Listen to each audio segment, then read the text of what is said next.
talk, everyone. We are back, and thank you so much to everyone who continues to join us today on day 3 of our first annual virtual conference. Um, I'm happy to be back with you hosting this afternoon, and very excited to introduce to you Terrence Walton, who you'll see here on the screen. Um, Terrence is the COO for the National Association of Drug Court Professionals and is among the nation's leading experts in providing training and technical assistance regarding addiction, treatment, recovery management, and treatment courts. Prior to being named COO in October 2015, Terrence was the NADCP Chief of Standards. In addition to being responsible for the daily operation of NADCP and planning the national conference, he retains his responsibility for establishing and implementing best practice standards nationwide. Now, Terrence's bio is very impressive and goes on for some time, and I would encourage everyone to take a peek at our website when you get the opportunity to do so. But we'd rather hear from you, Terrence, so let's hear what you have to share with us today. And we will have a Q&A at the end. Hopefully, some of our observers have questions. Please put those in the Q&A box at the bottom of the screen. And without further ado, I turn it over to you. Thank you so much, Jennifer. And well, good day to everyone. It is so good to be joining you today. I'm especially appreciative to the Association of Justice and Treatment Professionals, as well as my good friend Justice Barnes and others with the International Association of Treatment Court Professionals. On behalf of NADCP, our CEO, Carson Fox, our Chief of Training and Research, Carolyn Harden, and all of us, it is an honor to join you today. And I'm especially honored to join you to discuss this important issue. This was the issue they asked me to talk about. I didn't have to suggest it. I'm happy to hear that the international drug court world is interested in being sure that we achieve cultural competence and equity and inclusiveness throughout treatment courts internationally, as we're trying to do here in the United States. I want to be frank and honest about some of the challenges that we face in US drug courts, or at least in some US drug courts, some US treatment courts, and then hopefully give you some practical suggestions on how you can ensure equity, inclusion, and cultural competent treatment and services and other practices wherever your treatment court exists. So I don't have a lot of time, and I almost never have time for questions, but I promised Justice Barnes I would today, so let me get started. Much of what I'll talk about today, or at least some of what I'll talk about today, is a summary of what is contained in the adult drug court best practice standards that are available at allrise.org or nadcp.org. Just Google standards. Volumes 1 and volume 2 of the standards are there. They're both in English and in Spanish. And the second standard, the very first standard, is target population, which is all about being sure that we are reserving treatment courts for the right population. The second standard, there are 10 standards. The second standard is equity and inclusion. And that is because we've recognized through our own research, our own surveys, that while treatment courts have existed for 30 years in the US, and treatment courts are viewed as a benefit, as something you want people to get in because it helps them and reduces their penalty, their criminal justice penalty usually, that we have found there have been some inequities in US drug courts, and we'll talk about that. And so there's sort of 3 big, 2 or 3 big points in this particular standard, the standard on equity and inclusion, that I want to mention today. I mention it because I believe these things matter across the board. Drug courts across the globe, I believe, ought to be concerned and paying attention to these issues. First of all, it indicates that because treatment courts are a court, but they're also a court of opportunity, that if a treatment court is structured properly within the justice system, then people who are involved in drug court get some favorable outcome. Perhaps if it's a pretrial court, perhaps they may have charges dismissed, or perhaps they were charged as a felony and they reduced down to a misdemeanor, or perhaps they avoid incarceration when they might have otherwise been sentenced to detention, or perhaps they have less probation, one way or the other, one of the elements of treatment courts is it provides some positive, favorable justice system related benefit. It also gives people access to treatment in ways that they might not get it outside of a treatment court setting. So for that reason, we want people who need drug court, who are in the justice system, primarily because of substance use issues or mental health issues, we want them to be able to get into drug court, at least have an equal opportunity as everyone else. And so one of the first elements in this standard is that we want to ensure equal opportunity for everyone to participate and succeed in treatment court, regardless of race, ethnicity, gender, or other factors that we can measure. It goes on to indicate that we need to be taking affirmative steps. We need to be affirmative and assertive in being sure we are detecting and correcting any disparity, whether it be disproportionate census that I'll talk about, inequitable services or other practices that I'll talk about, or if we find that people are having various different outcomes, some are more successful than others based on race, ethnicity, gender, or other factors, we focus primarily on those in the US who have historically faced individual and systemic racism and discrimination. We focus on those groups. I'll talk to you about some of those groups. They won't be news to you. And wherever you are, we want you to be thinking about in your own countries, in your own communities, what are the groups who might be able to get into a drug court or who could benefit from a drug court? What are the groups that overall tend to face discrimination? I don't know any country on earth where that doesn't happen, where there isn't some group that historically has faced systemic discrimination. That's just part of life, I suppose. So we encourage, whether it be in the US or elsewhere, treatment courts to consider their populations that are most likely to face discrimination based on previous practice. And also it indicates that at any rate, whatever else is happening, the teams, drug court teams, treatment court teams, therapeutic courts become responsive, become aware of, and respond to the cultural differences within their populations. The last point, I think, is sort of an overall point, and that is that last bullet you see there.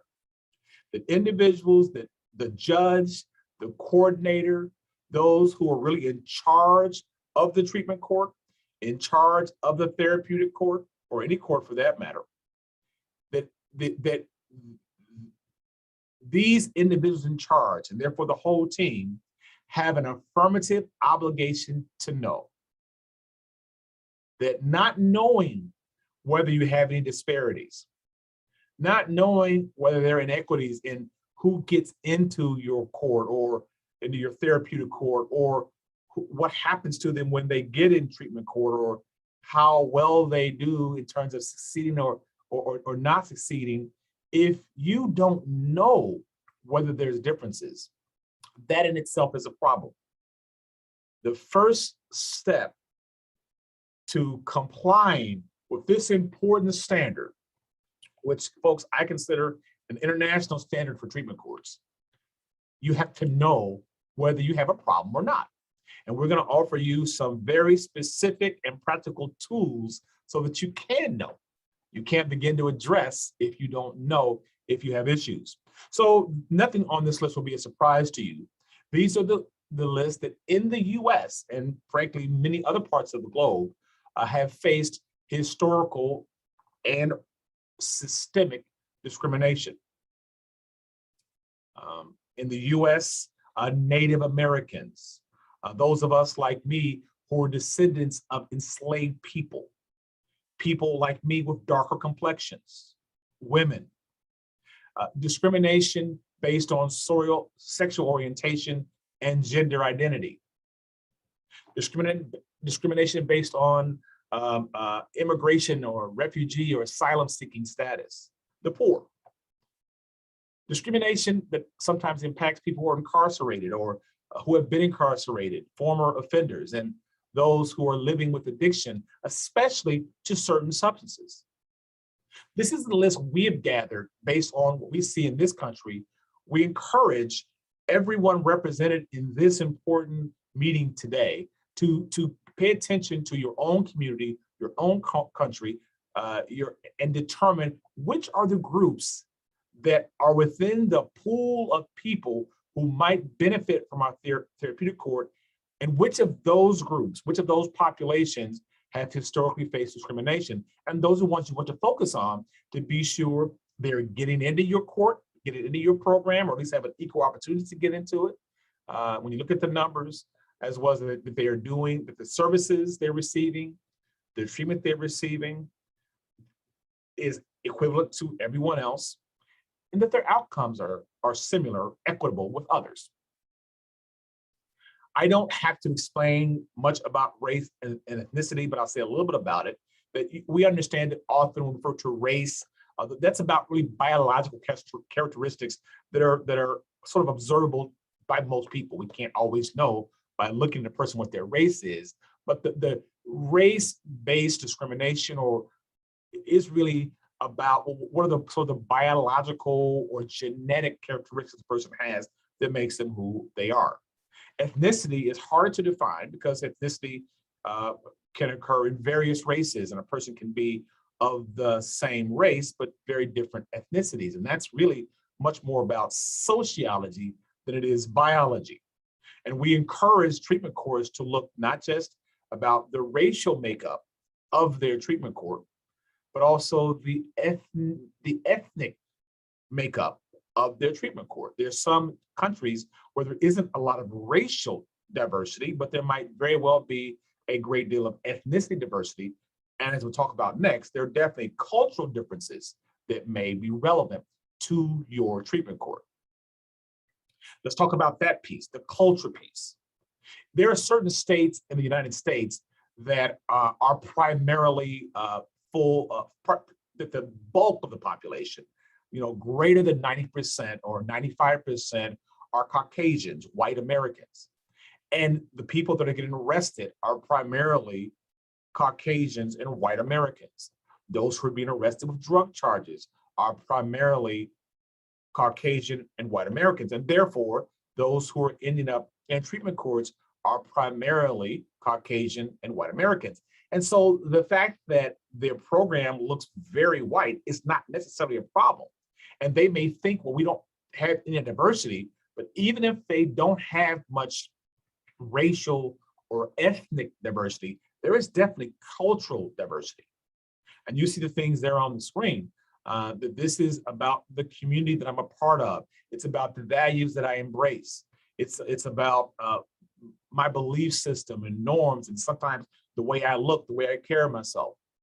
There are cultural differences. It might very well be differences in how, in my culture, I view professional treatment and helping, how I view the justice system and law enforcement based on my cultural identity and experience. It may be differences in the kind of treatment, the kind of helping that I'll respond to. All of those things are about culture. And there are tools and resources available that can help us to know better the cultural differences within our population. But frankly, my friends, it doesn't matter how much you know. There are people, I'm confident in this meeting today, who are experts in race, ethnicity, and culture, that you have written or could write a textbook on it. But even if you know everything there is to know about race, ethnicity, and culture, you really won't know how best to help the individual in front of you unless you know that individual. Yes, as a part of how we interact with the world, we make some assumptions. That's how the brain works. When we meet someone new, it's not a blank slate. When we meet them, our brain does some shorthand and our brain begins to create some impressions that are based on what we already think we know about people who look, talk, or behave as this person does. That's okay, that's normal. But what's really important is I recognize no matter what my brain is automatically assuming or what I have learned about the race, the individual based on their race, ethnicity, or what appears to be their culture, that even if I know a lot of stuff, I can't assume I know them. You have to know the participant.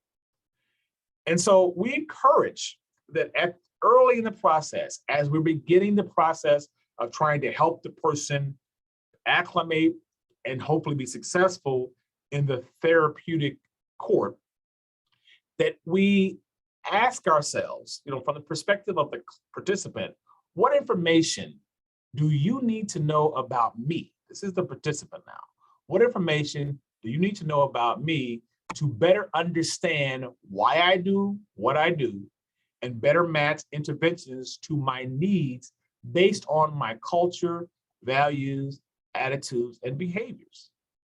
So I am an addiction professional of more than 3 decades. For all of my professional career, the vast majority of my adult life, I have been involved in the treatment of addiction, either helping people directly who are trying to break free from addiction, or most of my time has been helping people who are helping people break free from addiction.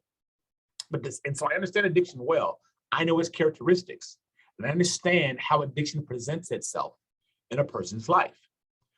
However, I also need to understand the client in front of me, the participant in front of me. How has addiction impacted their life, and what kind of helping, what kind of treatment intervention, what kind of recovery management, what kind of peer support, what kind of other activities might be most likely to help this individual. And part of that is determining what matters most to them, what it is about their life today, their life battling addiction and justice system involvement, what about it they most dislike? And how would they most like their life to be different? I hope you're getting the point here. Learn all cultural competence is, yes, about learning all you can, sort of generally about the racial groups, ethnic groups, and various cultures that might be in front of you. That's just good baseline knowledge. But I have a good friend, a psychologist, he is a psychologist as well as a professor, who is an expert in this area, and he talks about cultural humility. Cultural humility. And he says that means that no matter how much I know about culture, and he has spent his whole career understanding culture, I must be humble in recognizing that I really don't understand the culture of the person in front of me unless I am listening to them. And so we have some very specific suggestions that somehow, as a part of your intake process, or as a part of your initial treatment planning, or your initial case planning, that you ask questions that sound something like this. We know you have a lot of stuff you have to ask. You have to get demographics and all kinds of information, and you're doing drug histories. You have to do all that. We encourage that at some point early in the process, you complete a brief cultural awareness interview that has questions like you see there. Word it the way you word it or articulate it the way you would do so. Use language that makes sense to your population. But here's the essence of what you want to get. For instance, tell me about your racial, ethnic, religious background, or whatever, and share something about the commonly held beliefs and values of the people in your community. And then be silent and listen to their answer. Probe and follow up as you need to understand their answer. And then you want to know, so how are you, in your opinion? And good, and they can't be right or wrong about that. They can't be wrong. This is their experience and their perception. How are you the same as others in your community? And then secondly, how are you different from others in your community? That's a really helpful distinction, because I'm trying to understand their view, kind of what, the cultural group they associate with, And then, as is often the case, you know, there'll be lots of things that they say, yeah, my community is a lot like me. I'm a lot like my community. But there also will be differences. I say, well, yeah, this is true for most, but not true for me. That's an important distinction as you try to get to know the person in front of you. And then this last question, however you term it, is especially important.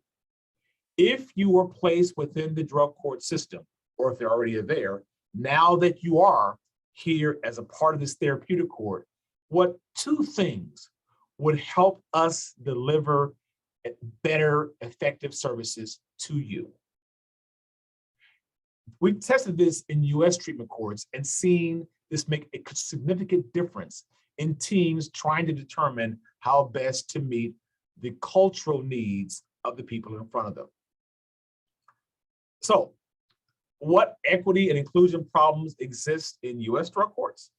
We published on this as well as others. There's a couple big things. Sometimes it is about that, certain people from groups that who have historically faced discrimination, like African Americans like myself, or people of Hispanic descent, men especially of Hispanic descent, sometimes haven't gotten into treatment courts at the same rate as others. And again, unlike most parts of the justice system, getting into drug court is a benefit. In the US at least, much of what you heard and know about justice reform is about getting people out of the justice system, getting them out of jails and prisons, off of probation. And that's a great thing. But for those who are in the system already, and who are in the justice system because of drug use, and without good treatment and the other services within a drug court, they're going to stay in the justice system. They're going to stay locked up in this revolving door. For those people, you want to give them a drug court type option, or some other kind of therapeutic jurisprudence or restorative justice option. You want that for them. And so we have noted that, not true in every drug court in the US, thank goodness, but in far too many, that the rates at which people, African Americans and Hispanic males, get into drug court is less than others in the same population. The stat you see there is on average, and there are some drug courts this doesn't happen, this is not the case, but on average, that about 50% of drug arrestees are African American, yet only 35% of those who get into treatment court are African American. That's a disparity. You'd want to see it closer to 50-50. It's not just about who would get into a treatment court, but it's also about what happens to them once they get in. That we don't have as much good research on whether this occurs. We do have some indication that the quality or extent of treatment services that are received are different based on race, ethnicity, or gender. In some cases, again, we don't know this is the case, but we also encourage programs to be sure they are not sanctioning certain groups more severely than others. So looking at all the services they receive, as well as incentives and sanctions, to compare to see that things are being done equitably is a best practice. And then finally, what happens at the end? Like, what are the success rates? Who's completing the program successfully? Comparing by race, ethnicity, gender, or other factors that you can observe or ascertain. What's the difference in completion rates? And then what happens following completion? Those who do not complete successfully, what is their penalty? Comparatively, comparing their consequences for not completing to others of a different race or ethnicity. Those who succeed, what is the benefit comparatively? And you really ought to see equity. You ought to see that people who have a similar outcome have a similar consequence. So we've talked about access. I don't have a lot of time to elaborate on that, but you can look at this on your own. The one point I want to make is that when it comes to people not getting into treatment court who should be there, It is rarely on purpose. It is rarely the intent of anyone to exclude people based on race, ethnicity, or gender. That's rare. But that kind of doesn't matter. No matter what the intent is, if the impact is that certain people are not getting in as they should, that's still a problem. So it's good to know it wasn't on purpose, but that doesn't really matter. What most matters is the impact, regardless of what the intent was. And so we encourage programs to look at issues that may be a barrier to program entry. Do we have people running all over the place? Do our programs require them to go here and there and there and there? And yet they may not have the transportation to do so. That can be a barrier. That can cause a defense attorney or a participant to decide, oh, I can't try this program because I can't do all that. Are the fees too high? Are we discriminating against the poor because we charge too much? We have requirements that they, that they be without substances for 90 days before they get in the program. Well, if we do that, we're very likely discriminating against people who are living with addiction, who may be unable to do that. That's why they need the program. We require they have stable housing. They be a resident here. I know we have to contact them, but this discriminates potentially against individuals who are poor and don't have secure housing. It may be that there is something in our eligibility criteria that is unnecessarily prohibiting certain people from getting in. Now, let me be clear. Drug courts should not take every charge and every conviction. That as a general rule, with very few exceptions, treatment courts do not accept, for instance, people who are convicted of sex offenses. We generally do not accept people who have committed or been convicted of very serious crimes where there is a victim, unless we have agreement from the victim. But other than that, drug courts in the US, research has shown, people charged with serious crimes, even some violent crimes, do just as well or better as everyone else. So we encourage programs to look at your eligibility criteria, look at your legal disqualifiers, and be sure you have a reason for that to be there. Because sometimes that can be the issue. In the US court in particular, some courts automatically exclude anyone who is charged with drug trafficking, even if it's low-level trafficking done only to support their own use or the use of those closest to them. Those people, that drug trafficking may be driven by addiction, not by a criminal mindset. And so unless there is a legal or other reason for them to be excluded, accepting those individuals might be exactly what they need. And in the US courts, many young Black males were excluded from treatment courts because they had trafficking charges. They weren't big kingpins. They weren't major drug dealers. They were low-level dealers dealing to support their own addiction and the addiction of those closest to them. So the bottom line is review your eligibility criteria to be sure that to the extent possible, it doesn't restrict access. Now, if there's a public safety reason or other reason why that has to be in place, then so be it, but be sure that's the case. And if you're using a risk assessment tool, and I hope you are, that you be sure that test has been validated on a population that looks like yours. We talked a little bit already about equivalent outcomes, and that simply means that we can't, we want people to be successful, but part of what we know about success is we can't pretend that people aren't different. We can't say, oh, well, I don't see color. Well, that's probably a problem, because sometimes helping the person, we need to see color, we need to see race, we need to learn their culture, because that might influence how we help them. We need to be aware of our biases, the things our brain automatically assumes about certain people. None of us are immune to that. That is part of how our brain works efficiently. We make a certain set of assumptions. Be aware of those if you can, so you ensure they're not getting in the way of your decisions. And also be aware that whether we like it or not, we have implicit biases as well, biases that are that we're not aware of. You may want to try this test if you haven't. This is a test out of Harvard University in the New England states here in the US that is designed to help identify implicit bias that any of us might have about race, gender, age, or sexual orientation. I've taken this myself more than once and been surprised by the results. But that's helped me be aware of the biases I have that I'm not fully aware of.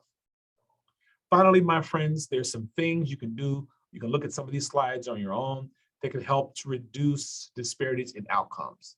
You want to be sure as much as possible that some people on the treatment court team look like and share the same community, come from the same community as the people that you are treating and servicing. That we want to deliver as best we can culturally competent treatment services. That we want to be sure that as much as possible, we're sending people to treatment and other services that are close to the communities where they live. Because distance to treatment can be a barrier. Research has shown that.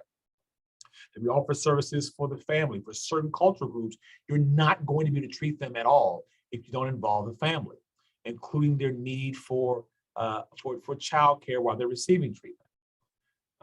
Research in the US courts have shown that if a defense attorney is actively involved in the drug court, the person does better. The recidivism goes down. Active involvement of a defense attorney, providing services to help people find and keep jobs, and so on and so on. I encourage you to look at these resources on your own. This is a journal that we produce. Our first edition of the Advancing Justice Journal is on this topic. Please look at those resources on your own. Go to allrise.org. Go to allrise.org. Can you see that? Allrise.org and search Advancing Justice and you'll see the journal. We also have other resources that are available to you. I put links in your handouts. This is a series of resources on cultural competence developed by the U.S. Substance Abuse and Mental Health Services Administration, specifically for those who are delivering treatment services. Most, perhaps maybe most importantly, the NADCP has produced a suite of resources to help you ensure equity and inclusion in your therapeutic court. We have a toolkit. We have an assessment tool, which is a Excel spreadsheet that is pre-formulated so that you can track who's coming into your program versus who should be, and many other variables so you can determine if you have a disparity. Again, not knowing whether you have a problem is a problem in and of itself. There are many other resources in that toolkit. I've given you a link to that in your handouts. My friends, I hope some of you can join us next year for the NADCP National Conference, RISE 22. It's going to be an amazing conference. We're going to add an international track this year. There may also be a Spanish track. We're still working on that with our friends at OAS, but I hope that you can join us for that. And if you'd like to present something, shoot me an email at twalton@allrise.org, twalton@allrise.org, and I'll be glad to consider that. Thank you so much, and we have a few minutes for a couple questions. Thank you so much, Terrence. Once again, everyone, I've opened up the Q&A is open, I should say, in case anyone has a question. While we're waiting, there was one question that came to my mind while you were presenting. You were sharing with us some suggestions on how to have that opening conversation with a client to learn about where they come from and who they are. My question is, so I come from the justice side of things. I'm one of what equivalent to the US would be an ADA. So I'm a crown up here in Canada. And I guess a lot of people who come through our doors, they have a lot of experience with the justice system, are oftentimes skeptical and guarded, understandably so. Yeah. So if you're trying to have those initial conversations with those people, or do you have any suggestions, and even how do you break down those understandable barriers before you can even have those conversations? That's a really good question. And part of it is the way you just began. It's acknowledging to the person in front of you that, hey, you don't know me yet fully, and acknowledging that there's trust issues, and then assuring them that you're interested in knowing how best to help them, that we can do different things in this program based on what you need. Part of how drug court has to work is sort of this building of a therapeutic rapport. Now, In some cases, the judge may not be the first person to establish that. In some cases, this initial conversation is with a treatment person or case manager. But I've seen judges, especially as a program, as the person progresses, absolutely address these issues and get, and get participants who are willing to respond. But I have found that one of the best ways to break down those barriers is to acknowledge that they exist and to encourage, let the person know they don't have to say anything they don't want to say. You're only interested in hearing from them and what matters to them. And because that in itself is very likely a question they've never heard from anyone involved with the justice system. That in itself, the fact they're not just being asked to confirm their address and all this stuff, they're being asked about them. That in itself sets a tone and establishes a rapport and builds trust. So it's a great question, and I encourage people to try it and see what works. Thank you. That does sound really helpful. Yeah. I think one of the other questions that I was thinking of, so I'm not familiar with the number of treatment courts that there are in the states, state by state or city by city or whatever, but have you found throughout your years and years working in this field that there is a discrepancy between treatment courts that are available in certain parts of the country that perhaps do or do not reflect their the demographics of the particular population? So like, yeah, maybe I'll just stop there and see if that question makes sense.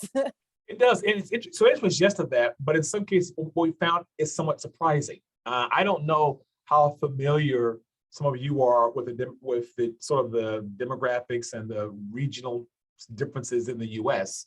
But when we began looking and surveying, when researchers surveyed this issue in treatment courts, we sort of many had sort of a working hypothesis that we'd see great disparities in the southern part of the U.S. That part of the country, the southern states, where frankly, there's been a significant history of discrimination and systemic racism. It's happened elsewhere as well, but we expected that. But in treatment courts, we didn't see that as much. That in the southern courts, we actually saw that the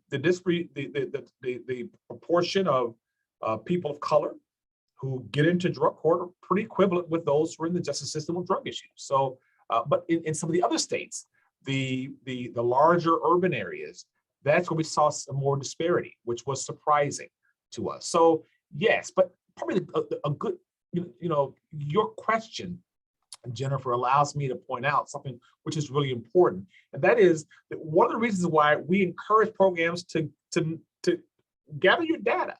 Don't be afraid to study this, because you might find you have a problem. You might find, well, we're doing okay.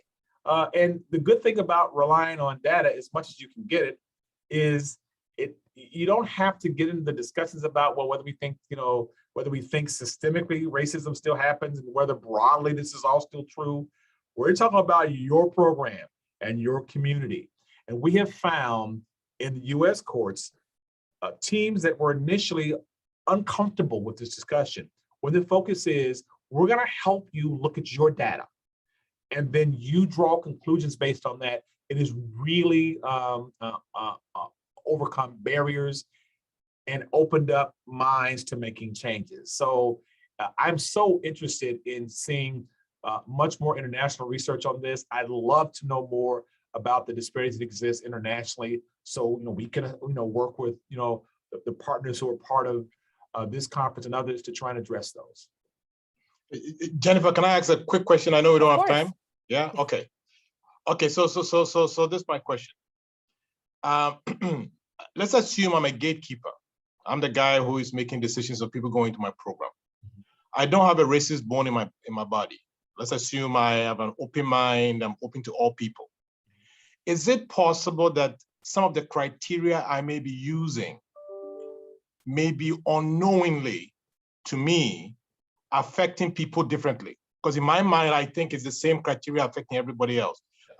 Are there some systemic issues in some of the criteria that we use? Yeah. Well, I think that's not only possible, I think it's likely, actually.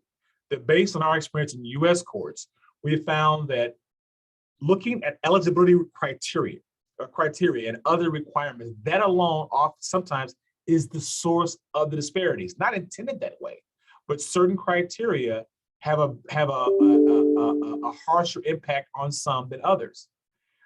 And that is something that many US courts have discovered. We've worked with them, they've identified, oh wow, we have a disparity. As we look at the various options that we've identified, elements of their eligibility criteria which really explain at least one element of that disparity. The example I gave earlier is very common in US courts, that the historical exclusion of anyone with a drug trafficking charge, no matter what level, was automatically excluded.